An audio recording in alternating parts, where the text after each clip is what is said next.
my friend today. கிறிஸ்துவுக்குள் அன்பான நண்பர்களே, உங்களை இந்த நாளிலே சந்திப்பது எனக்கு ஒரு பெரிய மகிழ்ச்சி. I am coming to visit you via internet to bless you today. இந்த நாளிலே உங்களோடு கூட இந்த வலைதளத்தின் மூலமாக உங்களை ஆசீர்வதிக்க நான் வந்திருக்கிறேன். My friend, I have a message from God for you today, and it's a good message. எனக்கு அன்பான நண்பர்களே, இன்றைக்கு என்னிடத்தில் ஒரு அற்புதமான நல்ல செய்தி உங்களுக்காக காத்திருக்கிறது. I believe that God has a plan for your life. நான் விசுவாசிக்கிறேன், உங்கள் வாழ்க்கையை குறித்து ஆண்டவர் ஒரு பெரிய திட்டத்தை வைத்திருக்கிறார். I believe that the plan that he has for you has been engraved in the palm of his hand. நான் விசுவாசிக்கிறேன், உங்கள் வாழ்க்கையை குறித்தும் உங்கள் எதிர்காலத்தை குறித்தும் அவர் தன்னுடைய உள்ளங்கைகளில் உங்களை குறித்து அவர் வரைந்து வைத்திருக்கிறார். Can you imagine that God thinks that much about you that he would engrave you in the palm of his hand? உங்களால நிதானித்து பார்க்க முடிகிறதா? உங்கள் எதிர்காலத்தை குறித்து ஆண்டவர் தன்னுடைய உள்ளங்கைகளில் அவர் வரைந்து வைத்திருக்கிறார் என்று சொல்லி. There's 7.4 billion people in the world and God knows where you are. இந்த ஒட்டுமொத்த உலகத்தில் கோடிக்கணக்கான ஜனங்கள் வாழ்ந்தாலும் அந்த கோடிக்கணக்கான ஜனங்களுக்கு நடுவில் நீங்கள் எங்கே இருக்கிறீர்கள் என்று ஆண்டவருக்கு தெரியும். The Bible says he even knows your thoughts from afar. ஆண்டவர், வேதம் சொல்லுகிறது, ஆண்டவர் உங்கள் பாதைகளை எல்லாம் அறிந்து வைத்திருக்கிறார் என்று சொல்லி. The Bible says he knows the thoughts that you will think even before you think them. வேதம் சொல்லுகிறது, நீங்கள் உங்கள் நினைவுகளில் உங்கள் எதிர்காலத்தை அறிந்திருப்பதை காட்டிலும் அதை காட்டிலும் அதிகமாய் அதை காட்டிலும் வேகமாய் அவர் எல்லாவற்றையும் அவர் அறிந்து வைத்திருக்கிறார். So every problem that you're facing right now, ஒருவேளை இன்றைக்கு எந்த பெரிய பிரச்சனைகளை உங்கள் வாழ்விலே நீங்கள் சந்தித்தாலும், and every fear that you may be experiencing right now, ஒருவேளை இன்றைய நாட்களிலே ஒரு விதமான அச்சமும் பயமும் உங்கள் உள்ளத்தை கவிப்பிடித்திருந்தாலும், God already knows it.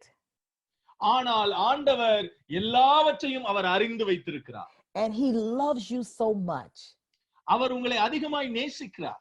And what makes him set apart from all other gods, இந்த உலகத்திலே உண்டாக்கப்பட்டிருக்கிற எல்லாவற்றை காட்டிலும் நீங்கள் மிகவும் விசேஷமானவர்கள் என்பதை புரிந்து கொள்ள வேண்டும். this God, instead of us going to him, he came down to us. எனக்கு அன்பானவர்களே, இந்த ஆண்டவர் தான் வானத்தில் இருந்து அண்ட சராசரங்களை உண்டாக்கின அவர் இந்த மனுக்குலத்தை நேசிக்கும்படி இந்த பூமிக்கு இறங்கி வந்தார். The Bible says that for God so loved the world that he gave his only begotten son. எனக்கு அன்பானவர்களே, ஆண்டவர் இந்த உலகத்தில் மனிதனை அதிகமாய் நேசித்ததினால் தன்னுடைய ஒரே பேரான குமாரனாகிய இயேசு கிறிஸ்துவை இந்த பூமிக்கு கொடுத்தார். Look at the heart and the mindset of this God. He didn't wait for us to come to him. He saw us in need and he came down to us. பாருங்கள், எனக்கு அன்பானவர்களே, ஆண்டவருடைய இருதயத்தையும் அவருடைய சிந்தையும் கொஞ்சம் யோசித்து பாருங்கள். உங்களையும் என்னையும் அவர் அதிகமாய் நேசித்ததினால் தன்னுடைய ஒரே பேரான குமாரனை இந்த பூமிக்கு கொடுத்தார். This God who has a plan for your life, a better life.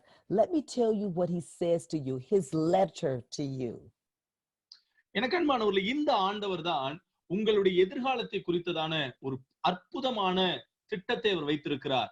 நீங்கள் நினைப்பதை காட்டிலும் ஒரு சிறந்த எதிர்காலத்தை அவர் கொடுக்க விரும்புகிறார். In John the 12th chapter, the 47th verse, this is what the Bible reads. John 12 verse 47. யோவான் 12வது அதிகாரம் 47வது வசனம் இவ்விதமாக சொல்கிறது. If anyone hears my words and does not keep them, I do not judge him, for I did not come to the world to condemn the world, but I came to the world to save the world. John 12th chapter, 47th verse. Let me say it again.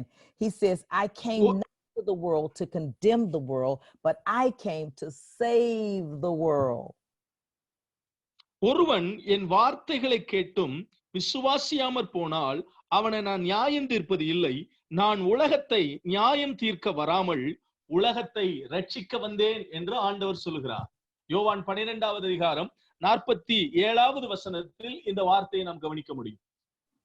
The Bible also tells us in John the 12th chapter and the 49th verse, Jesus says that my Father sent me. I didn't come on my own authority. John 12:49. I have not அதே spoken. Mhm. அதே யோவான் சுவிசேஷம் 12வது அதிகாரம் 49வது வசனத்தில் நாம் பார்க்கலாம், நான் சுயமாய் பேசவில்லை, நான் பேச வேண்டியது இன்னதென்றும் உபதேசிக்க வேண்டியது இன்னதென்றும் என்னை அனுப்பின பிதாவே எனக்கு கட்டளையிட்டார் என்று இயேசு சொல்லுகிறதை நாம் பார்க்க முடியும். He loved us so much. He loved you so much. He came to you. He didn't wait for you to come and seek and bow down to him. எனக்கு அன்பானவர்களே, ஆண்டவர் உங்களை அதிகமாய் நேசிக்கிறார். அவர் உங்கள் மீது அதிகமாய் அன்பு வைத்திருக்கிறார். அந்த அன்பை வெளிப்படுத்துவதற்கும் அவருடைய அன்பின் பூரணத்தை நீங்கள் அனுபவிப்பதற்குமே இந்த பூமிக்கு அவர் வந்தார் என்பதை நான் உங்களுக்கு சொல்ல விரும்புகிறேன். He is the author of your life. He is the creator of your life. எனக்கு அன்பானவர்களே, அவர்தான் உங்கள் வாழ்க்கையினுடைய முக்கியத்துவமா இருக்கிறார். அவர்தான் உங்கள் வாழ்க்கையை உருவாக்கினவராக, அவர்தான் உங்கள் வாழ்க்கையினுடைய நிர்வாகியா இருக்கிறார். So the one who created your life, he wants a relationship with you. எனக்கு அன்பானவர்களே, அவர் உங்களை உண்டாக்கினது மட்டுமல்லாமல் உங்களோடு கூட அவர் தன்னுடைய உறவை வைத்துக் கொள்ள வேண்டும் என்று விரும்புகிறார். He wants to show you the plan he has for your life, and it's a better life. It's a better life. எனக்கு அன்பானவர்களே, உங்கள் வாழ்க்கையில் அவர் உங்களுக்கு சிறந்த எதிர்காலத்தை, சிறந்த வாழ்க்கையை அவர் உங்களுக்கு கொடுத்து உங்களை ஆசீர்வதிக்க வேண்டும் என்று விரும்புகிறார். He said in John 10:10, I came that you may have life. எனக்கு அன்பானவர்களே, யோவான் சுவிசேஷ புஸ்தகம் 10வது அதிகாரம் 10வது வசனத்தில் நாம் வாசிக்கிறோம், நானே அவைகளுக்கு ஜீவன் உண்டாயிருக்கவும் அந்த ஜீவன் பரிபூரணப்படவும் வந்தேன் என்று சொல்லுகிறார். Listen to what God is telling us. I came that you can have a better life. எனக்கு அன்பானவர்கள், நான் உங்களுக்கு சொல்ல விரும்புகிறேன், நானே உங்கள் வாழ்வை ஆசீர்வதிக்கிறவர். நான் உங்களை ஆசீர்வதிக்கும்படி, உங்களுக்கு ஜீவன் கொடுக்கும்படி, உங்களுக்கு வாழ்க்கை கொடுக்கும்படி வந்திருக்கிறேன் என்று சொல்லுகிறார். எத்தனை அற்புதமான ஆண்டவர் நம்முடைய ஆண்டவர். If you're not satisfied with your life the way that it is, ஒருவேளை நீங்கள் போய்கொண்டிருக்கிற இந்த பாதையில நீங்கள் வாழ்கிற இந்த வாழ்க்கையானது உங்களுக்கு திருப்தி கொடுக்கக்கூடியதாக இல்லாமல் இருக்கலாம். You don't have to be trapped in the pattern that your life is set for you. This doesn't have to be the end of your life.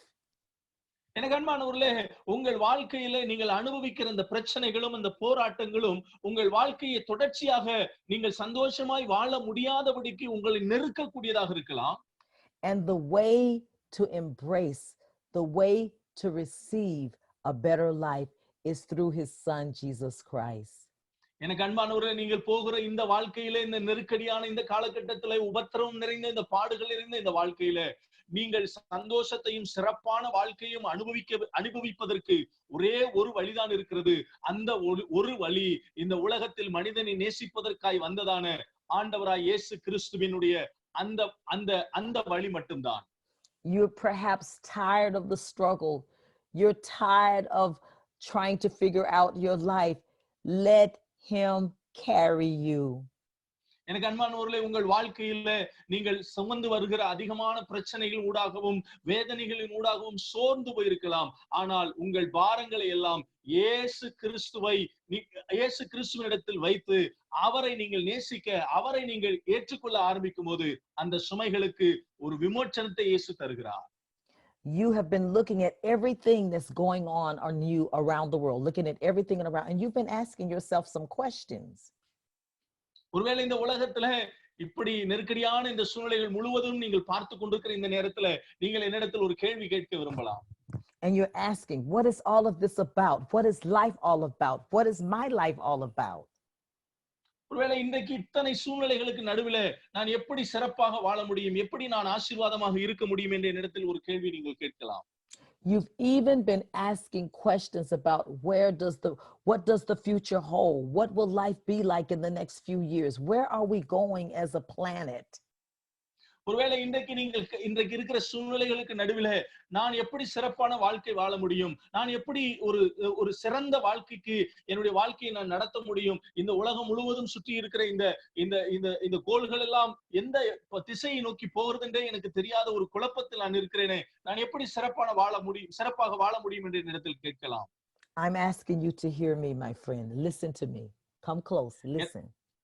எனக்கு அன்பானவர்களே, நான் உங்களிடத்தில் ஒரு சின்ன கேள்வி கேட்க விரும்புகிறேன். என்னிடத்தில் நெருங்க வாருங்கள். நான் சொல்லுவதை கொஞ்சம் காது கொடுத்து கேட்க முடியுமா? The Bible says வேதம் சொல்லுகிறது, in Jeremiah, the 29th chapter and the 11th verse. Jeremiah எரேமியாவின் 29. புஸ்தகம் 29வது அதிகாரம் 11வது வசனத்தில் நாம் இவ்விதமாக பார்க்க முடியும். God says, I know the thoughts I think of you. வேதம் சொல்லுகிறது, நான் எல்லாவற்றையும் அறிந்து வைத்திருக்கிறேன் என்று சொல்லி. I know the plans I have for you. நான் அறிந்து வைத்திருக்கிறேன், உங்களுக்கான எல்லா திட்டங்களையும் நான் அறிந்து வைத்திருக்கிறேன் என்று ஆண்டவர் சொல்லுகிறார். They are plans of good, not thoughts or plans of evil. அது உங்கள் மீது தேவன் போட்டு வைத்திருக்கிற திட்டங்கள் ஒன்றும் கெட்டதற்காக அல்ல, அது நன்மைக்கு ஏதுவான திட்டங்களாக இருக்கிறது. And the plans God has for you are plans to prosper you, to bless you, to help you. அந்த தேவனுடைய திட்டம் உங்கள் வாழ்க்கையில், அந்த திட்டமானது வேற ஒன்றுமல்ல, அது உங்களை ஆசீர்வதிப்பதும் நீங்கள் செழிப்பாக வாழ்வதுமான அந்த திட்டம் தான் ஆண்டவர் உங்களுக்காக வைத்திருக்கிற திட்டம். God is not mad at you. Pardon? God is not angry with you. God is not angry with you. ஆண்டவர் ஒரு நாளும் உங்கள் மீது கோபப்படுகிறவர் அல்ல. God loves you. ஆண்டவர் உங்களை அதிகமாய் நேசிக்கிறார். God has a plan for your life. ஆண்டவர் உங்களை குறித்த ஒரு பெரிய திட்டத்தோடு இருக்கிறார். And the way you can receive that is through receiving his son today. எனக்கு அன்பானவர்களே, அந்த இயேசு கிறிஸ்துவின் வழியாக நீங்கள் பயணிக்கும் போது நீங்கள் விரும்புகிற அந்த ஆசீர்வாதத்தை அவரிடத்திலிருந்து நீங்கள் பெற்றுக்கொள்ள முடியும். If you will allow me, my friend, if you will allow me, I would love to pray with you today. ஒருவேளை நீங்கள் என்னை ஜெபிப்பதற்கு, உங்களுக்காக பிரார்த்தனை செய்வதற்கு என்னை நீங்கள் அனுமதிப்பீர்களானால் நான் நிச்சயமாய் உங்களுக்காக பிரார்த்தனை செய்ய போகிறேன். I want you to pray this prayer with me today. நான் உங்களோடு கூட என்னை உங்களோடு கூட இணைத்துக் கொண்டு ஜெபிக்க வேண்டும் என்று விரும்புகிறேன். You've been searching and you're ready to start a new life. ஒருவேளை நீங்கள் இந்த நேரத்துல அந்த புதிய வாழ்க்கையை தெரிந்து கொள்வதற்கு ஒரு வாய்ப்பாக உங்களுக்கு இந்த தருணம் கொடுக்கப்படுகிறது. The way that you have been living your life has not brought you the satisfaction in life or the peace. நீங்கள் இன்றைக்கு வாழ்ந்து கொண்டிருக்கிற இந்த வாழ்க்கை ஒரு நாளும் உங்களுக்கு சந்தோஷத்தையும் சமாதானத்தையும் தருவதற்கு வாய்ப்பில்லாத ஒரு வாழ்க்கையா இருக்கலாம். And so today I'm asking you to open up your heart, open up your mind, and allow Jesus to show you a better life. ஆகவே நான் இன்றைக்கு அன்பான சகோதரனே, சகோதரியே, உங்கள் இருதயத்தையும் உங்கள் சிந்தைகளையும் நினைவுகளையும் ஆண்டவராய் இயேசு கிறிஸ்துவை ஏற்றுக்கொள்வதற்கு திறந்து கொடுக்க நீங்கள் ஆயத்தமானால். And with this God, all he's asking you to do is simply believe. இந்த ஆண்டவர் உங்களிடத்தில் மிக எளிமையாக ஒரே ஒரு காரியத்தை மட்டும் கேட்கிறார், உங்களுடைய இருதயத்தை கேட்கிறார்.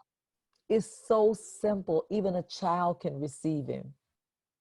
நீங்கள் அவரிடத்தில் மிக எளிதாக அவரை அடைய முடியும். ஒரு சிறு குழந்தையை போல அவரிடத்தில் நீங்கள் பேச முடியும். You just simply surrender your heart and your mind to him. நீங்கள் மிக எளிதாக உங்கள் இருதயத்திலும் உங்கள் சிந்தையிலும் அவரை நோக்கி நீங்கள் கூப்பிட முடியும். You simply ask him to live his life in you and through you. எனக்கு அன்பானவர்களே, அவரிடத்தில் நீங்கள் மிக எளிதாக இந்த வாழ்க்கையை அவரிடத்தில் ஒப்பு கொடுத்து அவருக்குள்ளும் அவரோடும் வாழ்கிற ஒரு வாழ்க்கையை நீங்கள் பெற்றுக்கொள்ள முடியும். And if you're willing to do that today, ஒருவேளை இன்றைக்கு நீங்கள் அதை செய்ய ஆயத்தமானால், and he will come and live inside of you. அவர் உங்களுக்குள் வந்து உங்களுக்குள் வாழ்ந்து உங்களை ஆசீர்வதிக்க முடியும். And then I'll lead you to someone that can begin to teach you the Bible daily. இதை போல தினந்தோறும் உங்களுக்கு நான் இந்த வேத வசனங்களை கற்றுக் கொடுக்கவும் உங்களுக்காக ஜெபம் பண்ணவும் நான் ஆயத்தமா இருக்கிறேன். But if you're ready to live a different life and you're ready to allow him to give you that life, let's pray. நீங்கள் அவரோடு கூட சேர்ந்து வாழ்ந்து அவரை ஏற்றுக்கொள்வதற்கு உங்கள் வாழ்க்கையை நீங்கள் ஆயத்தப்படுத்துவீர்களானால் நிச்சயமாக அவருடைய ஆசீர்வாதங்களை நீங்கள் உங்கள் வாழ்க்கை பாதையை அனுபவிக்க முடியும். Say this with me. என்னோடு கூட சேர்ந்து சொல்லுங்கள். Father God, அன்பின் தகப்பனே, I need a better life. ஆண்டவரே, எனக்கு ஒரு நல்ல சிறந்த வாழ்க்கை வேண்டும். I want to know you. ஆண்டவரே, நான் உம்மை பற்றி அறிந்து கொள்ள வேண்டும். I want to know the one true almighty God. ஆண்டவரே நீர் ஒருவரே சர்வ வல்லமையுள்ள தேவன் என்பதை நான் அறிந்து கொள்ள வேண்டும். I want to know a God that has eyes that can see. ஆண்டவரே நீர் ஒருவர் மட்டும்தான் இந்த கண்களை திறந்து பார்க்கக்கூடியவர் என்பதை நான் அறிந்து கொள்ள வேண்டும். I want to know a God that has ears that can hear my cry. ஆண்டவரே நான் தெரிந்து கொள்ள வேண்டும். ஆண்டவரே நீர் ஒருவர் தான் காது கொடுத்து என்னுடைய எல்லா வேதனைகளையும் பாரங்களையும் அறிந்தவர், கேட்கிறவர் என்று நான் தெரிந்து கொள்ள வேண்டும். I want to know a God who cares about me. ஆண்டவரே நான் புரிந்து தெரிந்து கொள்ள வேண்டும். எனக்காக அக்கறைப்படுகிறவர், எனக்காக பரிதபிக்கிறவர், என்னை விசாரிக்கிறவர் நீர் மட்டும்தான் என்று நான் அறிந்து கொள்ள வேண்டும். I surrender my life to you. ஆண்டவரே என்னுடைய வாழ்க்கை முழுவதையும் உம்முடைய பாதத்திலே சரணாகதியாக்குகிறேன். I need you. ஆண்டவரே நீர் எனக்கு வேண்டும். I've made a mess of my life. ஆண்டவரே என்னுடைய வாழ்க்கையை உமக்கு நான் ஒப்படைக்கிறேன். I ask you today, இந்த நாளிலே நான் உம்மிடத்தில் கேட்கிறேன் ஆண்டவரே. receive me. என்னை ஏற்றுக்கொள்ளும் ஆண்டவரே. Forgive me. என்னை மன்னியும் ஆண்டவரே. And make me your child. ஆண்டவரே உம்முடைய பிள்ளையாக என்னை மாற்றும் ஆண்டவரே. I cannot take care of myself. என்னை நானே விசாரித்துக் கொள்ள முடியாது ஆண்டவரே. I cannot fix my own life. ஆண்டவரே என்னுடைய சொந்த வாழ்க்கையை நானே நிர்ணயம் பண்ணிவிட முடியாது ஆண்டவரே. I need you, Jesus. இயேசுவே நீர் எனக்கு தேவை. I need you, Lord. ஆண்டவரே நீர் எனக்கு வேண்டும் ஆண்டவரே. I need you right now. இப்பொழுதே எனக்கு நீர் வேண்டும். And my friend, if you prayed that prayer, எனக்கு அன்பானவர்களே இந்த ஜெபத்தை நீங்கள் ஏறெடுக்கும் போது he heard you. அவர் அதை காது கொடுத்து கேட்பார். And he is now living in you. அவர் இப்பொழுதே உங்களுக்குள் வாசம் பண்ணுவார். You may not feel anything. ஒருவேளை நீங்கள் இப்பொழுது இதை கேட்கிற நீங்கள் எதையாகிலும் ஒன்றை உங்கள் சரீரத்தில் உணர்வீர்களானால், but the Bible says, whosoever call upon the name of the Lord shall be saved. என்னுடைய வேதம் சொல்லுகிறது, என்னுடைய நாமத்தின் பேரில் எதை நீங்கள் கேட்பீர்களோ அதை நீங்கள் பெற்றுக்கொள்வீர்கள், அவருடைய நாமத்தினாலே நீங்கள் ரட்சிக்கப்படுவீர்கள் என்று வேதம் சொல்லுகிறது. We called upon his name. நாம் இந்த நாளிலே அவருடைய வல்லமையுள்ள நாமத்தை அழைப்போம். And in Romans 10:13 it says, you are saved. ரோமர் 10:13 வசனம் சொல்லுகிறது, நீங்கள் எல்லாரும் பாதுகாக்கப்பட்டிருக்கிறீர்கள், ரட்சிக்கப்பட்டிருக்கிறீர்கள். Guess what the Bible tells us that you just did? எனக்கு அன்பானவர்களே இந்த வேத புஸ்தகம் சொல்லுகிறதை சற்று நாம் நிதானித்து பார்ப்போம், யோசித்து பார்ப்போம். The Bible says, with the heart man believes unto righteousness. எனக்கு அன்பானவர்களே விசுவாசத்தினாலே நீதிமான் பிழைப்பான் என்று வேதம் சொல்லுகிறது. And with the mouth, as we just prayed, your confession is made unto salvation. உங்கள் நாவுகளாலே நீங்கள் அறிக்கை செய்யும் போது அந்த அறிக்கை உங்கள் வாழ்க்கையில் ரட்சிப்பை கொண்டு வருகிறது என்று வேதம் சொல்கிறது. And the Bible says that the word of God has the power to save your soul. எனக்கு அன்பானவர்களே வேதம் சொல்கிறது, கர்த்தருடைய வார்த்தையானது மிகவும் வல்லமை உள்ளது, உங்கள் ஆத்துமாவை இரட்சிப்பதற்கு அது வலிமை வாய்ந்தது. Welcome to the family of God.